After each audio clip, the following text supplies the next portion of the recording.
You've seen the movies. You've heard the stories of demons and hauntings. But before the horror, there was a real massacre. This is the true story of the Amityville Horror House, where 6 members of the DeFeo family were shot in their sleep, and a son claimed it was the house that made him do it.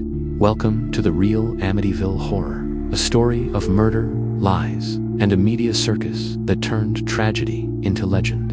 This is not a ghost story.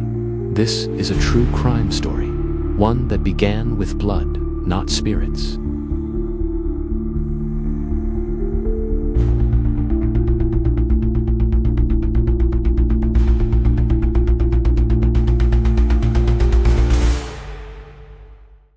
The DeFeo family lived at 112 Ocean Avenue in Amityville, New York, a quiet coastal town on Long Island. Ronald DeFeo Jr. and Louise DeFeo raised 6 children in a strict Catholic household. The family ran a local business, Henry's Bar, and appeared to be stable from the outside. But behind closed doors, things were different.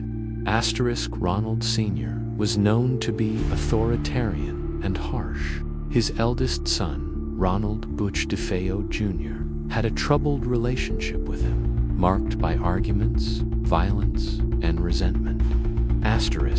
Butch was in his early 20s, worked at the bar, and struggled with alcohol, gambling, and debt. His younger siblings, Dawn, Allison, Mark, and John Matthew, were bright, normal kids. They had no idea what was coming. On the night of November 13th, 1974, Butch DeFeo went to the family home with a .35 caliber rifle. One by one, he entered each bedroom and shot his family members in the head while they slept. Ronald Sr. shot once in the head. Louise shot once in the head. Dawn shot once in the head. Allison shot once in the head. Mark shot once in the head. John Matthew shot once in the head. All 6 were killed in less than 10 minutes. No one screamed. No one escaped. Butch claimed he didn't. T remembered doing it. That voices in the house told him to kill them. He called a friend and said, "They're all dead." Then he went to a bar and had a drink. Police arrived at 112 Ocean Avenue and found the bodies in their beds, all shot in the same way, execution style. Butch was arrested and charged with 6 counts of murder. During the trial in 1975, he claimed he heard voices, demonic or psychological, that made him do it. His defense argued he was suffering from paranoid schizophrenia and was not responsible for his actions. But prosecutors presented evidence that he had a history of violence, was in massive debt, stood to inherit the house, moved the bodies slightly to make it look like a robbery. After a dramatic trial, the jury didn't believe him. He was found guilty of second-degree murder and sentenced to 25 years to life.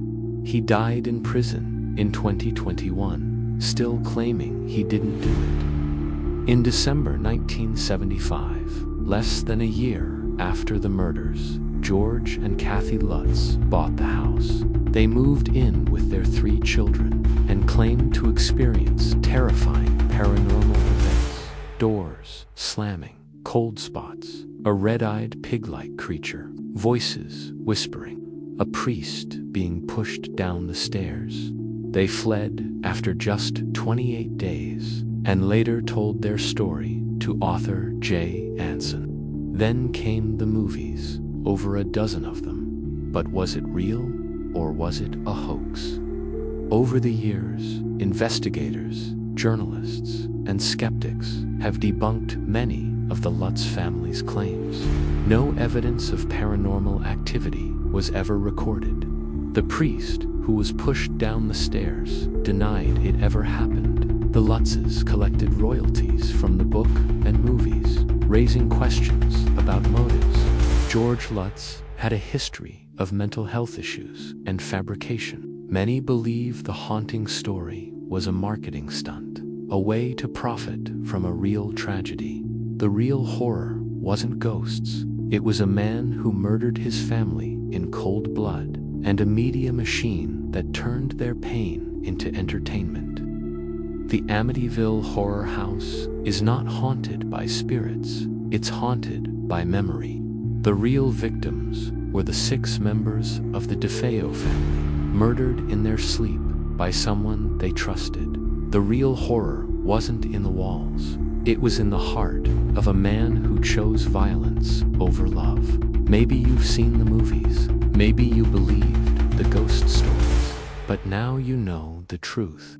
Drop your thoughts in the comments below. Was Ronald DeFeo Jr. guilty? Or was there something truly evil in that house?